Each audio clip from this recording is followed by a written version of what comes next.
Welcome back to D16 tonight. If you got a question, feel free to post it on our Facebook live stream. We'll get straight to the questions. This one comes from Mike Carino. He's asking, do you guys support term limits for senators? Yes or no? Support your statement. We'll start with Telena.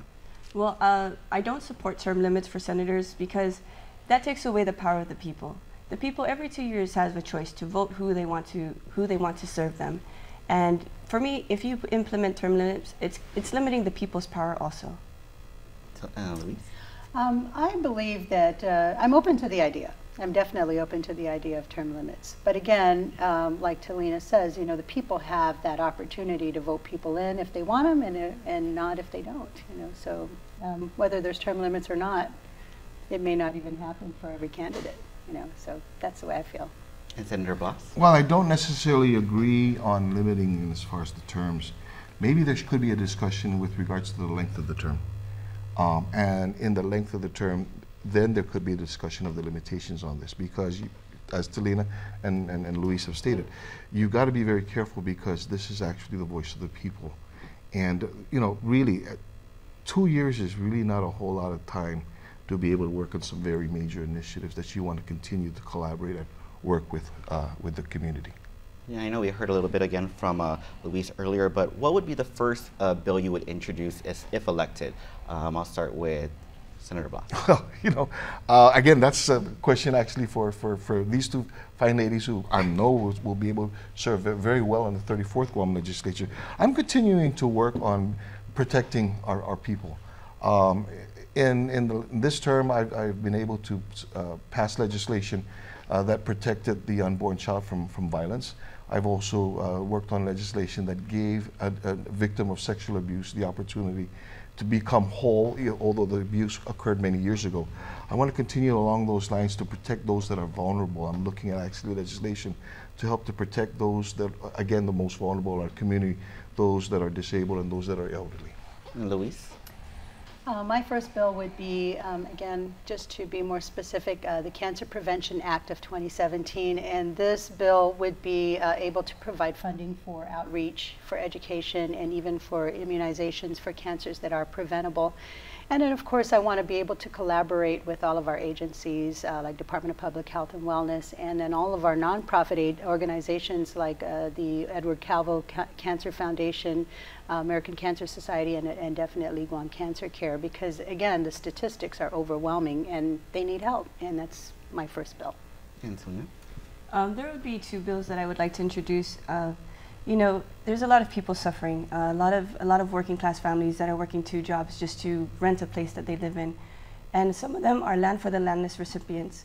And the biggest challenge for them is getting infrastructure for water and for power. And so these are the kind of bills that I'd like to see if we can get appropriation or find some kind of creative revenue that we don't have to take from the government, but find a federal funding to really introduce this water and power infrastructure for the people.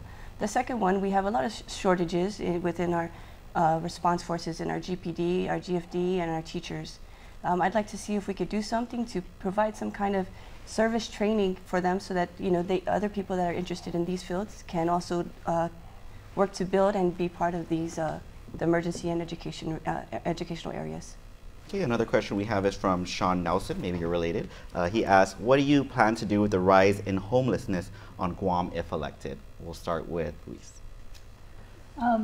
Again, you know, I think anywhere you drive by, you'll see them at the intersections. And a lot of the times when I'm driving by, I try to, and I'm not trying to profile or anything, but when you look at them, sometimes you wonder, you know, how did they get to that point? And I think definitely an outreach, how we could help them. And maybe it's not so much a situation, but maybe even could be a mental issue that, you know, that they're in that position.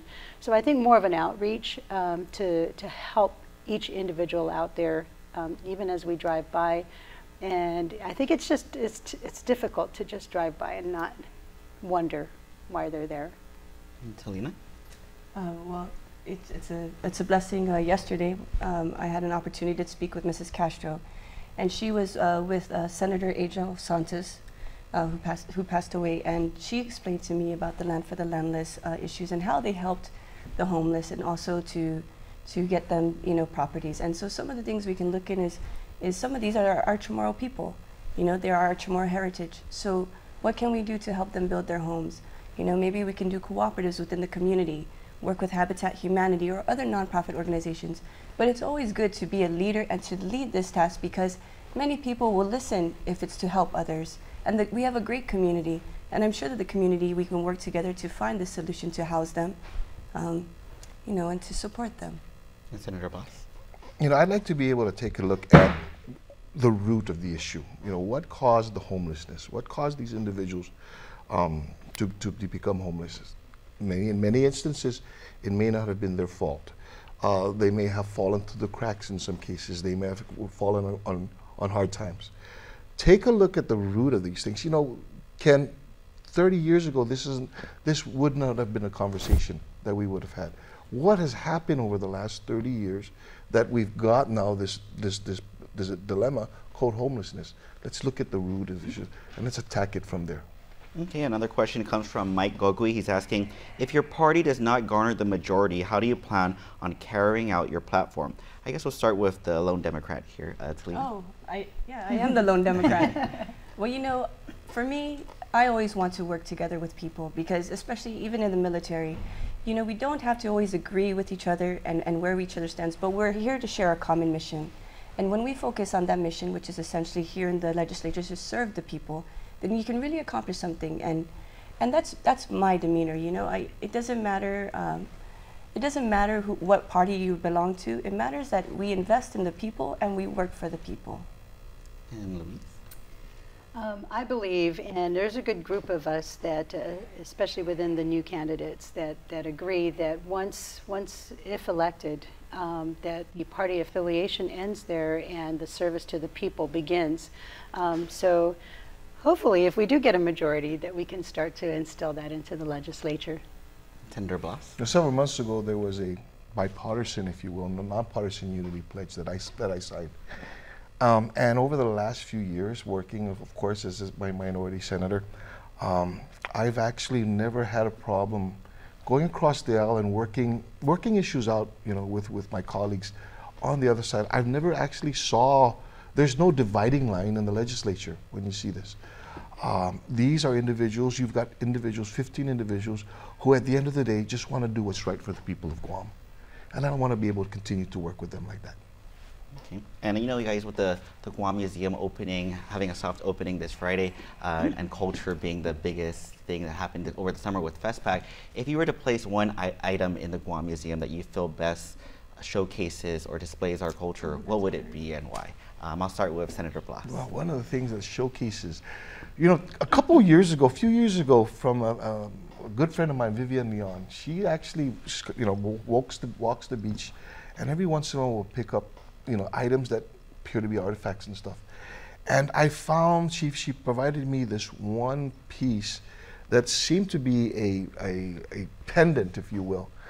And you know, I looked at it and I just marveled at it, because here is something I was holding in my hands that was probably worn by somebody thousands of years ago. And that just shows a lot of where we come from as a people. We've been here for over 3,000 years. Louise? Actually, this is in the making already. And I want to give big shouts to my Aunt Florence, and then all her siblings, my Mom Gloria, her brothers John and Danny and Erwin.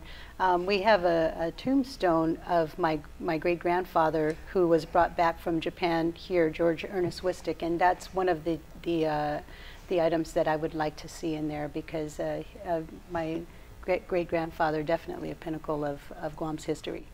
And Telena? Well, you know, for me, I'm an anthropology major, so I know a little bit about our culture. You know, I don't want to brag, but I think that the most important thing is really to give an explanation to the remains of the people, the pre-Laddie and the post-Laddie era, because we have a lot of documentation that's documented by Spanish writers, so there's always a biasness in there and a misrepresentation of the Chamorro people. But if we really look to study the bones and also the sites that are there within the different levels of sedimentation on our island, I think that can really spark some curiosity and give us some answers that we've been looking for. Well, that's just about the time we have about for all these questions. I know you guys can still interact with everyone on our Facebook Live, but we'll close it out with some closing comments from all of you. And we'll start with Louise. Okay. Thank you so much. And you've probably seen me maybe on TV or heard me on the radio or maybe saw me on stage or MC your event. And exactly what you saw is who I am. An opportunity for me to help serve the people in a different capacity is where I am now. And if you offer me one of your votes on November 8th, please remember to come out and exercise your right to vote. My passion and my heart is definitely out there for the people. So thank you, and remember to vote for me. Number 11 on the Republican side, Louise Borjamunya. And Telena? Well, first I'd like to thank KUM Studios for giving us this opportunity. I'd also like to thank the people of Guam because this has been a long journey. And, you know, all of the advice you've given me, all of the support, and the encouragement, it was very humbling, and you know, it was an honor for me to see the level of support that I was given. And I'd also like to thank my family and all of my friends. You know, my focus is servant leadership, and that is the core foundation of why we should run, is to really look to serve the people and their needs, and to really look for solutions and action to better our lives, the quality of life for Guam. So that is my focus, and if you could please vote for me. I'm number 9 on the Democratic ballot. Tijus Masi and Maraming Salamat po. And we'll close out with Senator Blas. No, thank you very much. I've served you as a police officer, served you as a Homeland Security advisor. I've served as president of the Make-A-Wish Foundation. I taught you at the Guam Community College in helping people become law enforcement officers. I currently serve as the president of the Guam War Survivors Memorial Foundation. I have a length and I have a life of service to continue to give back, not just to the community that I live in, that I love, but to do the best that I can to make sure that what has happened in the past, in as far as the pains, that it doesn't continue in the future. I see a bright future for Guam, and I'd like to be there for you. Thank you very much. Thank you so much again, guys. Great answers, great responses. And thank you again for joining us, and good luck voting on November 8th. Remember, your vote is your voice. Close